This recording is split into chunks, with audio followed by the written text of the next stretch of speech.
You're listening to Edge Radio TV. The views and opinions expressed in this program are that of the host or guests, and not the Edge Radio Network or its advertisers or affiliates.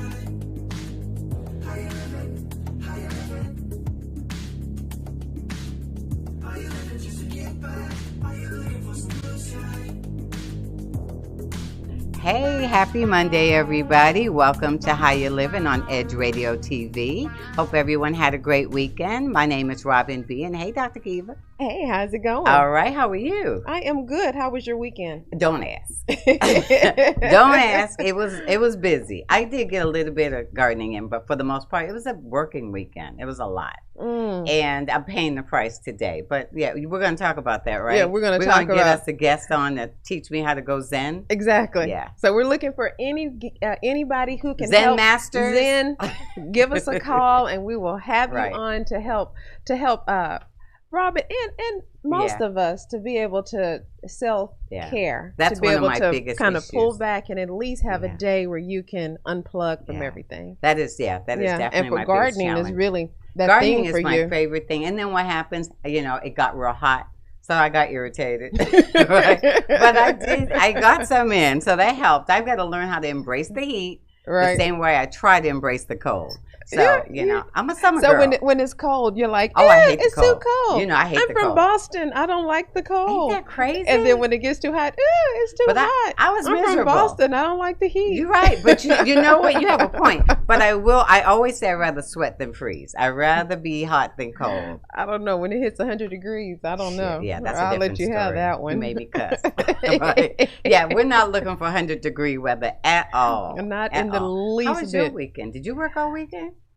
If continuing education, learning more about PI. Okay, what's PI? Personal injury. Oh, right. Yeah, because in the clinic we deal a lot with personal injury clients. Okay. And so it's just learning all the ins and outs. Like soft tissue fractures. Like brain trauma. Oh, really? Yeah, you hit a car or you get rear-ended. Your brain gets all kind of, and that's whiplash. Really. So whiplash can affect brain trauma. Okay. And so we're looking at brain trauma and how even after you do therapy, say you do your therapy, a year into it, you probably still need therapy. So is that something you treat as well? Yeah, I do. I do a lot of with brain trauma. Oh no, I send them out to a neurologist. I'm like, wow. So I know how to send people out. Okay. Okay. I'm like, wow.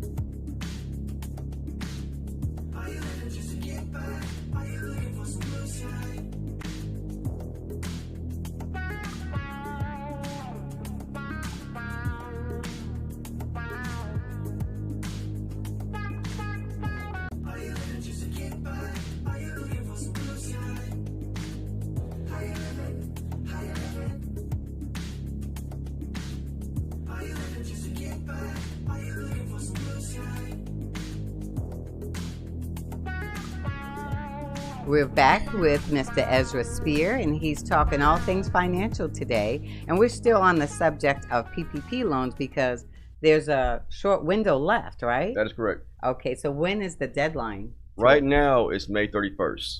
They have projected the funds have run out prior to then. But again, when you do apply, you still are looking at least a 3 to 4 week time period before you receive funds. Oh, wow. Okay. So it's not going to be applied 2 weeks later I got my money. Right. Okay. That's understandable. But some people, they're anxious. Right. They're on the basically business not going that great. They need it right now. Right. Understandable too. Emotional with it. Yes. And then also, if you have received the first round of PPP money, trying to get a second round, you need to have a profit and loss statement in order to get qualified to get a second one. Profit and loss. Yeah. So 2 questions. One, why should someone come to an expert like you to get it done instead of doing it themselves? And 2, is that something that we really want as a small business? All right, so I'm gonna answer number 1. The reason why you come to somebody like me is because we know how to navigate those waters.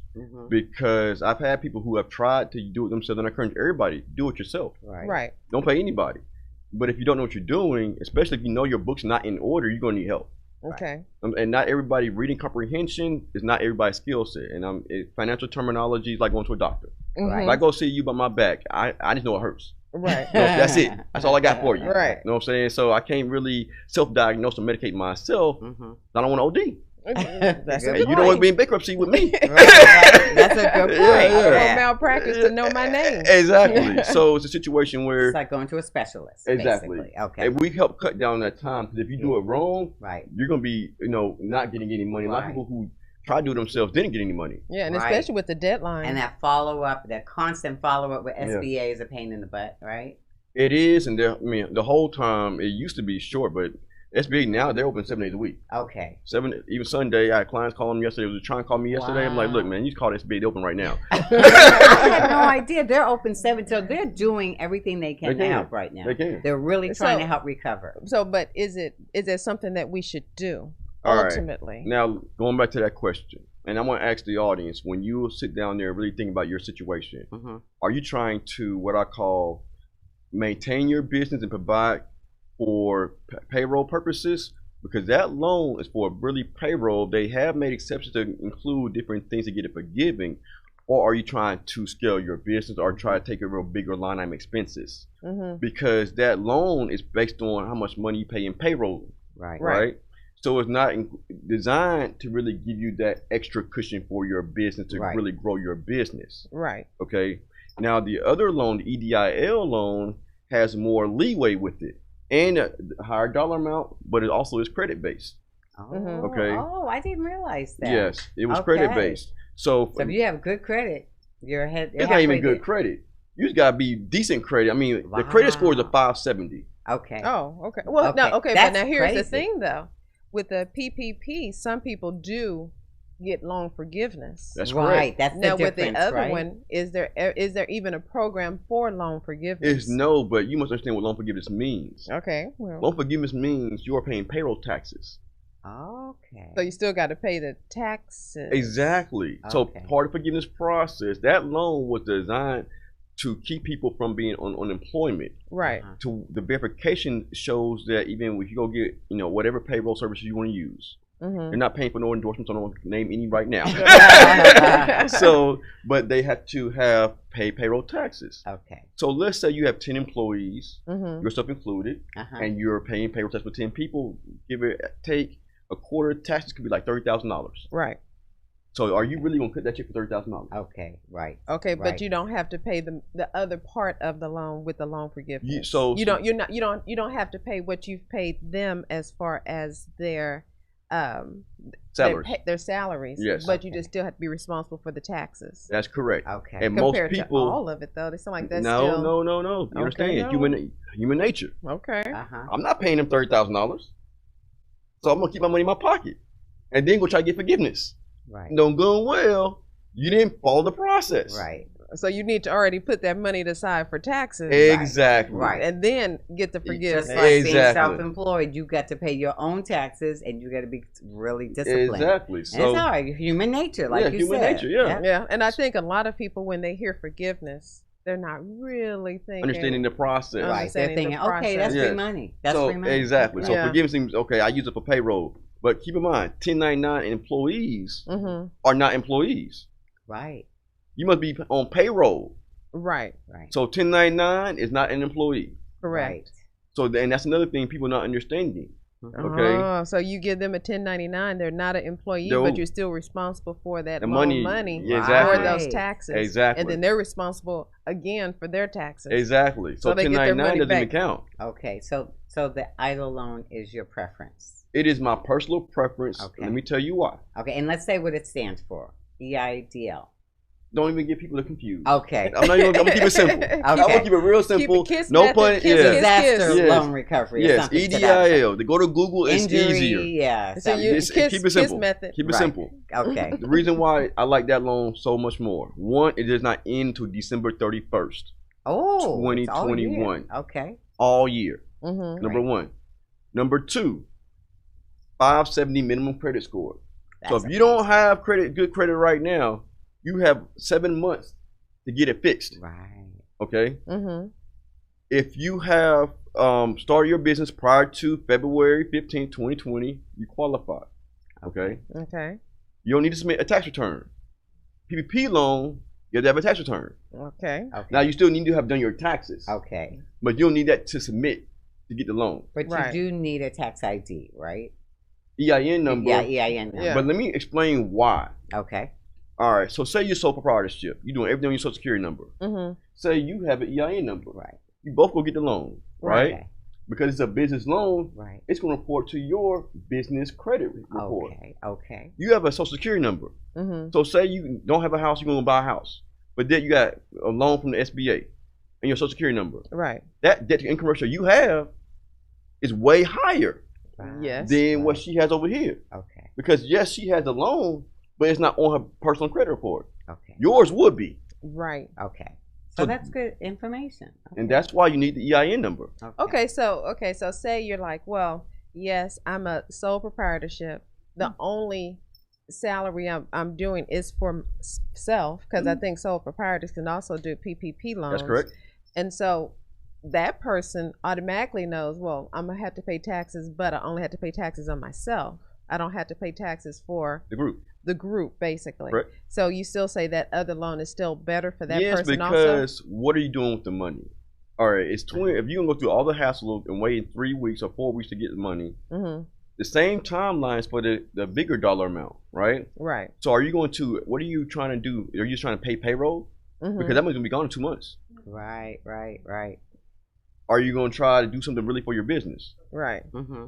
So with the EIDL loan, which you could get up to what, $1 million, $2 million? $500,000 per business. Okay. So if you have multiple businesses, it's $500,000. $500,000. If you have 3 LLCs, you can get $500,000. 1.5. Okay, that's nice. And you got to pay it back. And you have to pay it back. You have to pay it back. It's not one of the mortgage. And I think that's the thing that's always limiting to me is loan. Well, it gives you 30 years. No, you're right. Back. No, but you're right. Loan is. Yeah. So, but you always want to spend other people's money. You don't want to be spending your own money running your business. Yeah, that's correct.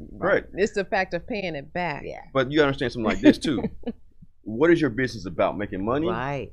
Are you really in business? Are you really a CEO? Because we know a lot of people who put CEO on their business cards and are you really a CEO? Right. Are you really going to be for real and be a CEO? Right. All right. Are you just going to be a small business owner?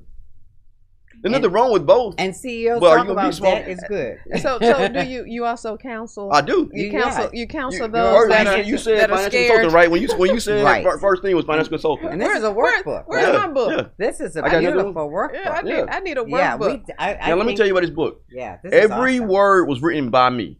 This ain't no ghostwriter, nothing like that. It's copyright. I wrote every word of it. It's a beautiful book. So do you give that to each of your clients? Is that required reading? So before COVID, I was actually doing workshops and seminars inside the church. Okay. I do a lot of conventions, things of that nature. So I do a lot of public speaking, training these things. Training on financial literacy, so on and so forth. Okay. But because our people, and like I said before, I started off doing personal retirement planning. Right. And so that book is basically a condensed version of a one-on-one retirement plan.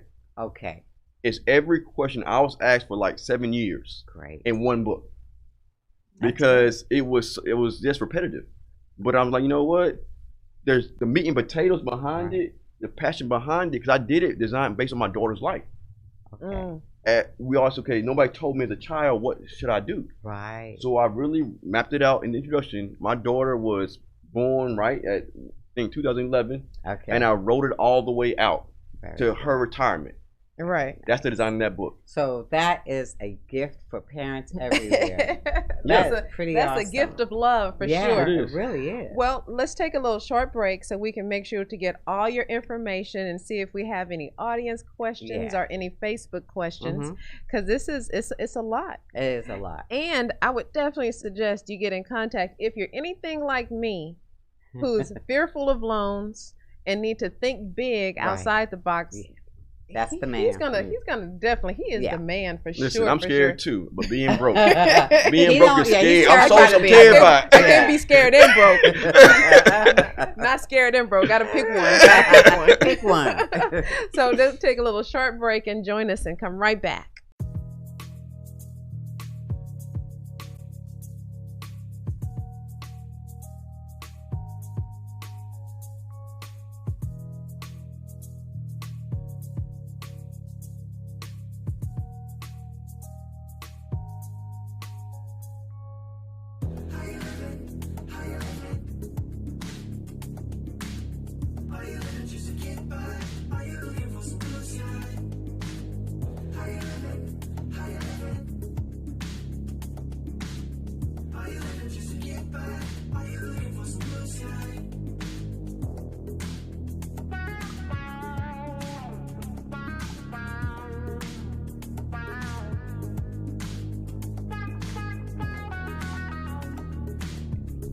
We're back once more with Mr. Ezra Spear, and we're just wrapping up some of our really burning questions we need to know on financial literacy. He's in the hot seat. He is in the hot seat, and we got some burning questions. That's good. I'm ready. Let's go ahead. All right. Well, do you have one that you wanted to ask before? Because I have like 12,000 go for questions. Well, I just wanted to know, and I might know the answer. Do you have a preference as far as business is concerned, whether they're funded through a credit union or a bank? Is there one that's better than the other? It depends on your type of business. Okay. All right. So for me, like this year and really starting last year with the ice storms and bad weather we have in Houston, right? My thing was I got to do business outside of the state and outside of the city. Right. So if that's the case scenario, most of your credit unions are locally based. Right. Okay. So if you want to stay local in the neighborhood, within what kind of operation you have, then say you're cutting grass. Landscaping business. Okay. You can use a credit union, it's fine. Right. Okay. But if your goal is to scale across the country, you're going to need to have multiple branches in multiple cities. Good point. So I have a bank that does that. Okay. But it's interesting you say that because, you've always kind of told that if you can, stay with a local bank, ideally, because they can form a better relationship. They say that, but it depends on, again, where's your money coming from? I need my people to make deposits. Right. I need them coming in. I guess, like you said, it depends on what type of business. Because for me as a clinic, I am local. Correct. Yeah. So and typically larger banks have a lot of turnover, because people move around a lot. Right. So therefore, you're right. The credit union has a more of or lower turnover typically. That's right. But me, I do business at both. So I like to do the same. You're right. Yeah. So, but you would definitely recommend whether you bank with a bank or a credit union, establish a good relationship. You have to. Yeah. You have to. That's how things get done. It's so weird because it's like, what is a good relationship nowadays? You can take a picture and make a deposit. Let me tell you what.